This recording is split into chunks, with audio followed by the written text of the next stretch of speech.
Намайг Дорж Сүрэн гэдэг. Би Корегийн сургуулийн эмнэлгийн судлаач, Чихамар хоолой эмчээр ажилладаг. Солонгос улсад ирээд 2 жил орчим болж байна.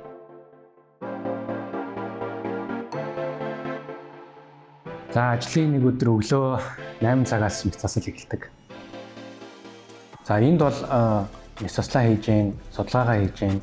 За ингээд эмчийн ажиллаар ерөнхийдөө судлаачийн ажиллаар бол ингээд өдөр тутамдаа ажиллаж байна л да. Сая түнхийн хаалгаа орсон тэгээд түүхэн ортой хавтар өнөөдөр нэг 6 хаалгатай байлаа.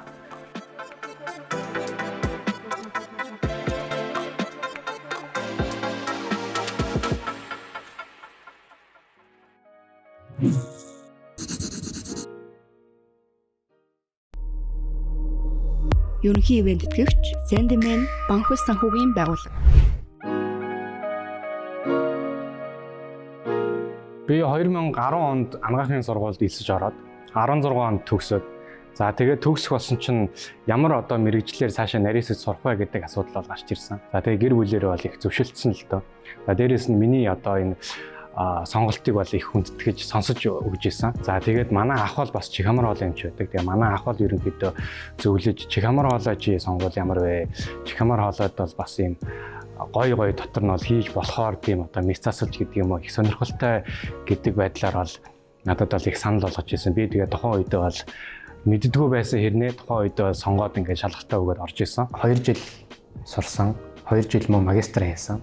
Тэр магистр хийсэн тэр сэдв бол лимф хөгжмийн битүү амьсгаагаар хөгжимдөд оролцох эрхтний одоо анатомийн бүтэц болон биед үзүүлэх одоо үйл ажиллагаанд үзүүлэх үр дүн гэсэн юм судалгаа. Энэ юу гэсэн үг вэ гэхээр энэ яагаад энэ судалгаа хийх болсон бэ гэхээр би ерөөсөө лимф хөгжим тоглоод бараг 20 жил болж байна. Хөөмөлөд бас нэг 10 хэдэн жил болж байна. Тэгэхээр багасаа бас нэг урлагаар ингээ хүмүүжчихсэн. Энэ урлагийг энэ мэрэгчлэлтэй холбогдох тэр нэг одоо point гарч ирж байгаа юм л та. Тэгэхээр энийг барьж авъя гэдэг. За энэ ийм сонирхолтой судалгаа болох нэг. Тэгээ багштайраа очиод тэгээд энэ судалгаа эхлүүлэх болсон. Энэ тухайн үед ямар юм яригдчихсэн бэ гэхээр энэ битүү амьсгаа бол хятад одоо ЮНЕСКОд бүртгүүлэх гээд байсан. Манай Монгол улс. Энэ битүү амьсгал Монгол улсын өмч юмаа гэдэг зүйлийг ЮНЕСКОд бүртгүүлэх ийм үе шат явагдчихсэн.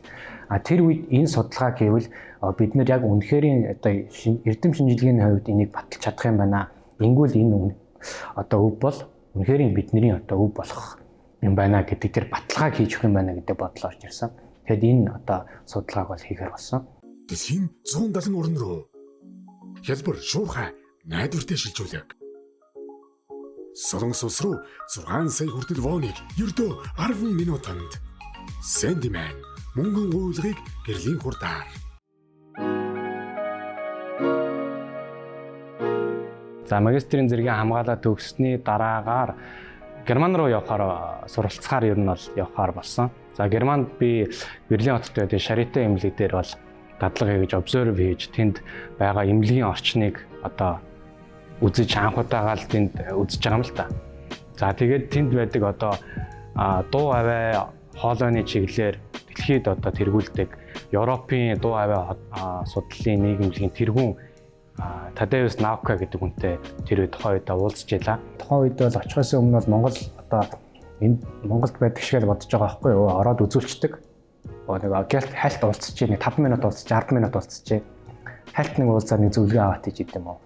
Тэгтэл Германд юм ер нь бол Монголоос босод орнууд тийм зүйл байдаггүй юм байна л та. Яг л эмч бол яг эмчийнхээ ажлыг хийдэг. Соёлогч бол соёлогчийнхээ ажлыг хийдэг. За тэгээд ерөнхийдөө Германд тэнд байж байхдаа Америк руу би Ютагийн их сургууль руу аплай хийсэн байсан. За Ютагийн их сургуулийн хариу маань тухайн үед ирсэн. За тэгээд Ютагийн их сургууль руу явахаар болсон. Энэ бол дуу авай судлаач, дуу авайны дасгалжуулагч гэдэг мэргэжлэр суралцахаар Ютагийн их сургууль руу явсан. Тэгэнгუთ би бол анх одоо төсөөлж очихдоо бол энэ бол анагаахын одоо нэр томьёо хэрэглээл, анагаахын юм зам хэрэглээл ингээл эмчилгээ одоо эмч гэдэг юм уу иймэрхүү юм бодож очтол очингууд физик гэж зааж байгаа байхгүй. Тэнгуут дуу аваа гэдэг чинь өөрөө физикийн нэр томьёо байхгүй. Дуу юу н хаанаас үүсдэг вэ?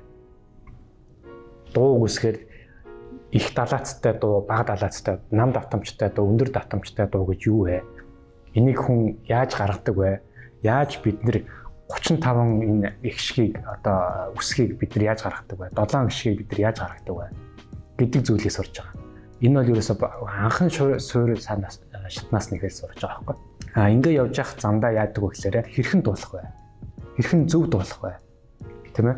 Энэ одоо хоолойгоо яаж арчлах вэ? Яаж гамнах вэ? Ямар одоо онцлогоогоор энийг онцлох ёстой юм бэ гэдэг зүйлийг бол тэнд сурч байгаа юм л да. Тэгэхээр энэ бол ерөөсөө надад бол маш тийм шинэ зүйл бол байсан. Ялангуяа ингээд физикийн шинжлэх ухаантай суурилсан. Энэ шинжлэх ухаан бол их тийм шинэ. За тэгээд энэ нь бол Монгол улсад бол үнэхээр зайлшгүй хэрэгтэй зүйл юм байна.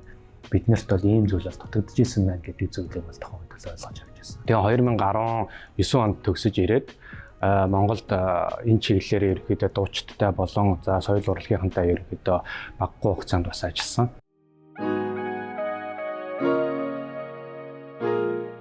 За тэгээд байж итэл энэ дуу хоолойны асуудал ерөнхийдөө за ийм одоо эмгэг юм уу өвчлөл гарсан тохиолдолд ямар арга хэмжээгээр яаж одоо эмчлэх ёстой юм бэ гэдэг асуудал гарч ирж байгаа юм л та. Тэгэнгუთ мэс заслын асуудал гарч ирж байгаа. За тэгвэл дуу авайг яаж мэс заслаар сэргээх үү, яаж мэс заслаар энэ дуу хоолойг гоё болгох уу гэдэг санаа бодол орж ирсэн. Энэ хүсэл зорилго орж ирсэн. За тэгээд Солонгосын Ёнсон их сургуульд аплай хийж тэнд одоо тэнцсэн байгаа. За тэгээд Ёнсон их сургууль дээр би бол энэ дуу авай хоолойны мэс заслаар одоо анх суралцаж тэр одоо мэс заслыг бол Солонгос улсад анх эзэмшиж илаа. За тэгээд дуусгаж ирээд би 1-р эмнэлэгт ажилд орсон. 1-р эмнэлэгт 3 жил гарan одоо ажилласан байдаг. За мөн энэ хугацаанд бол дахиад одоо нөгөө сонирхол маань ингээл уламж баяжж байгаа юм л та. Тэгэхээр түнхийн асуудал болон энэ хоолойны асуудал бол уламж ингэж өргөжж байгаа. Яаж өргөжсөн бэ гэхээр хавдрын асуудлаар өргөжж байгаа. За энэ дуу хоолойтой энэ өвчтөн чинь бас хавдар гэдэг энэ айхтар өвчин бас тусч болдго юм байна. Ингэсэн тохиолдолд би яах ёстой вэ гэдэг санаа орж ирж байгаа. За тэгээд сүүлийн 1 жил нь Монголд ажилласан сүүлийн 1 жил нь хавдар судлалын үндэсний төвийн толгой үзүүний тусаг дээр бол 1 жилийн турш бас мөн ажилласан. За тэгээд ажиллангаа суралцаж ирсэн. За тэгээд энэ чиглэлээрээ ерөнхийдөө өшөө өдөө гэж нарийсаж одоо л ерөнхийдөө дэлхийд даяараа бол энэ хавдар гэдэг энэ өвчний эсрэг л бүгд тэмцэж байна шүү дээ. Тэгэхээр энэ зүйл рүү би бас ингэж орж энэ зүйл рүү би бас одоо өөрийнхөө ур чадвар одоо эрдэм мэдлэгийг зориулах хэрэгтэй юм байна гэдэг бодолтойгоор одоо докторийн зэрэг хамгаалахаар л одоо Корея их сургуулийг сонгож ирсэн байгаа.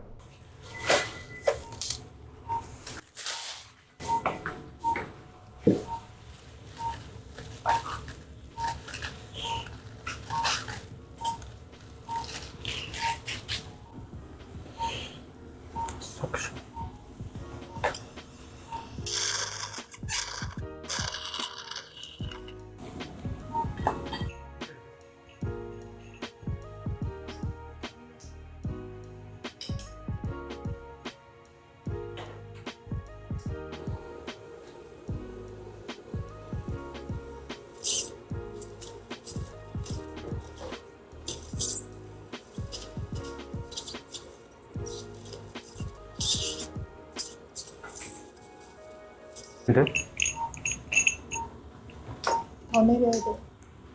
더 내려 빼고.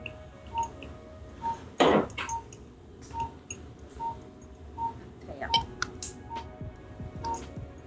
너무 뒤로.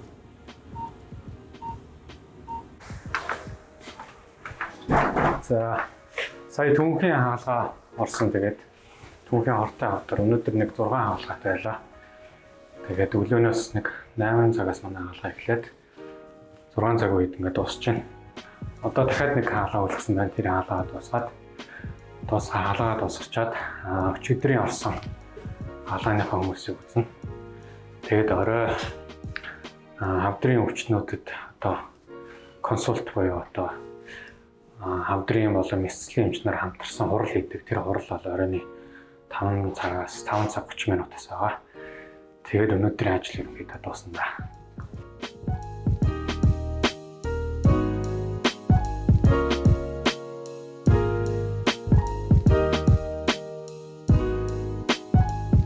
За одоо манай Корея их сургууль бол Солонгостой эхний 3-т ордог юм сургууль. Дэлхийд бол нэг 74-р байранд бол орж байгаа юм сургууль байгаа.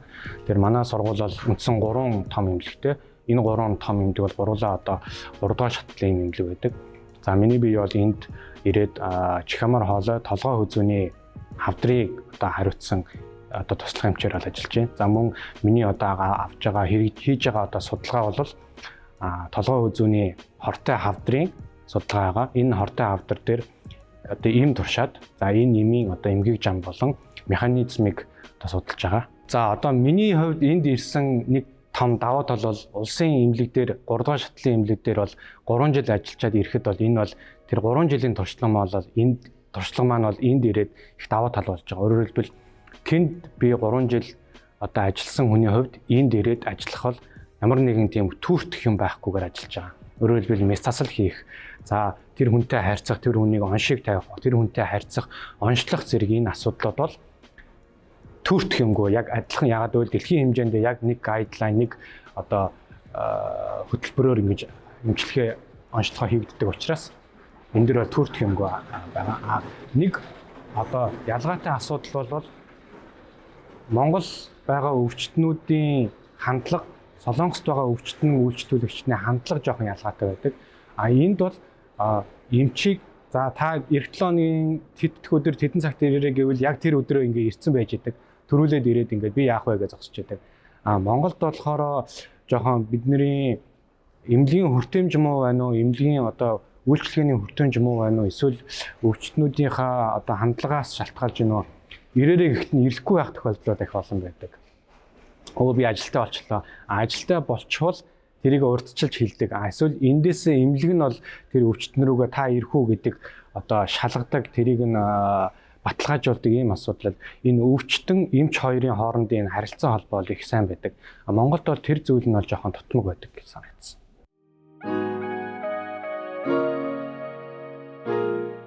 За Монголд бол Монголд хүн амынхаа тоотой харьцуулахад чих амар хоолой, за толгой үзүүний салбарын энэ өвчлөлийн тоо бол харьцангуй өндөр байдаг. За жишээ татвал төвөнхийн хавдар, за залгуурын хавдар ч гэдэг юм уу, нармын хавдар ч гэдэг юм уу. Энэ одоо хавдруудын тоо бол хүн амынхаа тоотой харьцуулахад өндөр байдаг. Эсвэргээрээ Солонгос улсад ирэхлээрээ хоол тэжээлтэйгээ холбоотой байна уу гэж би зөвхөн хувьдаа бодож байгаа. Энэ нь бол шүлсний булчирхайн хавдрууд бол их илбэг байдаг. За манайд Монголд бол ягаад энэ төвөнхийн асуудлууд толгой үзүүний энэ хавдрууд их олон байна вэ гэхээр энэ тамхи, за мөн энэ хортой бодистой бол холбоотой байдаг. Хортой бодис гэдэг ирэхлээрээ бидний нөгөө нэг л агаарын бохирдолтой холбогдож таарах байх. За мөн идж байгаа хоол тэжээлтэй холбогдож таардаг. Монголд байгаа мэс заслын эмчнэр болон ерөнхийдөө Монголд байгаа эмчнэр, Солонгост байгаа эмчнэрийн ур чадрын хувьд ингээд аваад үзэхэд яг үнэндээ бол тийм хол зөрүүтэй асуудал бол ерөнхийдөө байхгүй.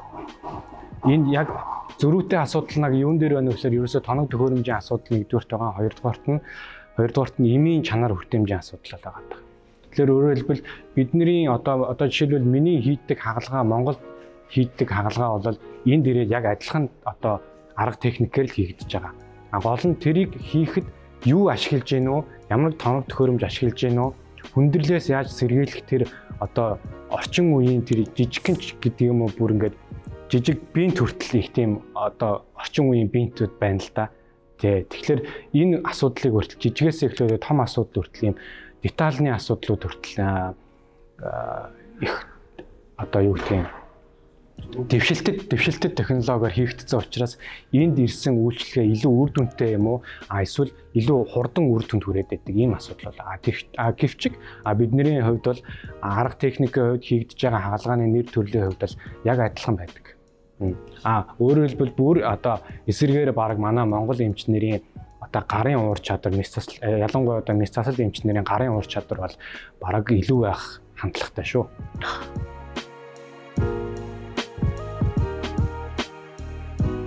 За одоогоор би орлогын үүсэрч байна. Сургуулиас эмнэлгээс одоо орж ирж байгаа их үүсэр байна. Сургуулиас ол тэтгэлэг авдаг. Эмнэлгээс бол одоо төслийн одоо санхүүжилт байна. За нийт ерөнхийдөө Солонгос улсын эмчнэрийн дунд цалин бол $5,000-аас дээшээ $10,000. За профессор за эмнэлгийн дараагаар ингээ 20-30-40 гэдэг юм. Хувийн эмнэлгүүд бол одоо олсон орлогоороо чалгаждаг гэдэг юм уу? Тийм байна. Солонгос улсад бол нэг зүйл нь бол нэг ажиллаа л хийдэг. Давхар ажил хийх боломжгүй байдаг. Монгол улсад бол одоо нэг эмч бол эмчээ хийж байгаа одоо улсынхаа ажлыг тараа юмгууд өөр эмнэлэгтэр ажилладаг ч юм уу, өөр эмнэлэгтэр гэрээтэр ажилладаг ч юм уу. ийм одоо боломжууд бас харьцангуй байгаад байдаг. Солонгос улсад бол тийм зүйл байдаггүй. Тийм учраас энд бол ерөнхийдөө хүн болгон, эмч болгон ерөнхийдөө нэг орлогын их усртэй. Хэрвээ гэр бүлтэй бол гэр бүлийнхаа өсвөр бол тусдаа асуудал байдаг. Тухайн хувь хүний асуудал бол хувь хүний орлого бол нэг орлогын их усртэй байдаг.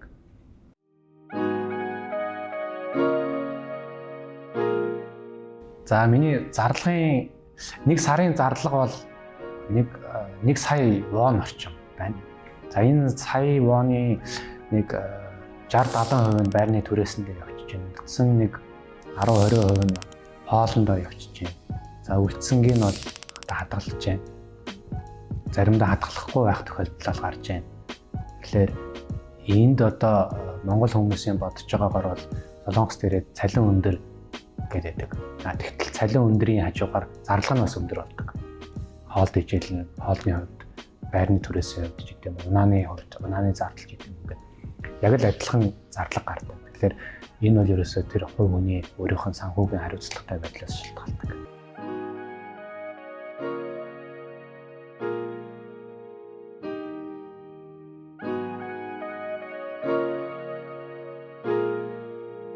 Солонгос улсад бол үйлчлүүлэгч орж ирээд одоо эндийн үйлчлэгээ авахд бол их амархан байна л да. Одоо шууд эмчтэй ороо үзүүлэнгууд бүх юм тодорхой байж идэг. Тэгээд өгж байгаа зөвлөгөөнүүд нь тодорхой, арга хэмжээнүүд нь тодорхой, хизээ ирэх нь тодорхой, юу хийх нь тодорхой байдаг. Тэгээд маш түргэн шуурхай ингэж үйлчлэх очор дараалал нь харьцангуй бага байгаад байна л да. Энэ бол ерөөсөө эмнэлгийн хүртээмжийн асуудал яригддаг. Монгол улсад бол яах вэ гэхээр нэгдүгээр шатлалын эмнэлэг буюу өрхийн эмнэлэг, тэгээд дүүргийн эмнэлэг, улсын эмнэлэг гэдэг юмгууд хийгдэж байгаа одоо мэс заслын нэр төрөл нь өөр багхгүй. Тэнгууд чухал шаардлагатай зүйлүүд нь болохоор нөгөө 3 дугаар шатлалын буюу 1 2 3 дугаар эмнэлэг, хавдрын эмнэлэг дээр байгаад байдаг. Тэгэхээр энэ зөвхөн энэ одоо том эмнэлгүүд дээр суурилчаад байгаа учраас тэнд очих ачаал манай улсад бол их байгаад байдаг. Солонгос улсад болохоор яах вэ гэхээр маш олон 3 дугаар шатлалын эмнэлгүүд, маш олон 2 дугаар шатлалын эмнэлгүүд байдаг учраас тархацсан учраас нэг эмнэлэгт очих тэр өвчтний тав бол харьцангуй бага байхгүй. Ойчор байдаг ч гэсэн манай улс шиг тэгж сар хүлээдэг асуудал бол байхгүй. За энд бол мэс заслаа хийж гэн, судалгаагаа хийж гэн. За ингээд эмчийн ажиллаар ерөнхийдөө судлаачийн ажиллаар бол ингээд өдрүүд тутамд ажиллаж байна л да. Тэр энэ дотор нь байгаа эмнэлгийн дотор байгаа хүний хувьд Монголд юу дутагтаад байгааг бол би айгүй сайн ойлгож байгаа байхгүй. Тэнгууд Монголд жишээлбэл одоо өвчтөн яаж хурдан түргэн шуурхай эмнэлэгт орж үзүүлээд онцлогоо эмчилгээ аваад гарах вэ? Нэг. Хоёрдугаарт нь одоо Монголд бас эмчлэгдэж болохгүй байгаа хэд хэдэн өвчнүүд байна л да. Тэр өвчнүүдийг хэрхэн ямар тоног төхөөрөмж тийшээ авч очиж иж тэр эмчлэгдэх боломжтой вэ? Жишээлбэл Төмөнхийн хортой болон хоргүй хавдрууд бол байна. Толгой үзүүний хавдар Монголд жишээлбэл 8 цагийн хаалгаа хийх ийм одоо шаардлага гарч байна л да. Одоо нэг хаалгаа хийхэд. Тэгэхээр тэр 8 цагийн хаалгаа хийхэд шаарддаг тоног төхөөрөмж нь даатгалаас илүү үнэтэй болчих асуудал байгаа байхгүй. Тэнгуут зөвхөн 2 сая төгрөгийн хаалгаа хийх гэж 1 сая төгрөгийг даатгалаас аавна гэдэг чинь болохгүй асуудал байхгүй. Хоёрдугаарт нь энд эрдэм шинжилгээний асуудлууд бол маш юм өндөр зэрэглэлтэй, эрчтэй, хүчтэй тавигддаг. Тэгээ Монголд очих гэхлээр эрдэм шинжилгээний энэ одоо тоног төхөөрөмжүүд нь ч гэдэг юм уу, төсөл хөтөлбөрүүд нь ч гэдэг юм уу жоохон тутмаг байгаад байдаг. Тэрнээсээ болоод бид нэр дэлхий рүү бусад одоо орны профессоруудтай, эмч нартай харилцсан ойлголцох асуудал жоохон тэн дээр жоохон сул байдаг.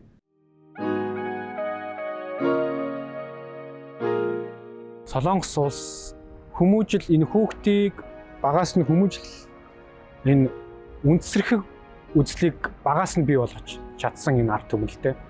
Жишээлбэл хүүхд бол багаасаа тэквондо гэдэг спортоор хүүхд болгон хичээлдэг. Хүүхд болгон одоо залуу одоо 20 орчим насн дээр бол хүүхд болгон одоо залуучууд болгон цэргийн албаад эрэгтэйчүүд нь. За тэгээд ерөөсөө бүх одоо соёлын одоо түүхээ их сайн судалж одоо сурсан юм арт түмэн байдаг. Тэгэхээр энэ юу вэ гэхээр энэ хүн багаасаа ерөөсөө Солонгос улсын төлөө гэсэн энэ итгэл үнэмшил, энэ ёс суртахуун би Солонгос хүн шүү гэдэг тэр нэг хүчтэй бодлыг нь багаас нь суулгаж өгсөн.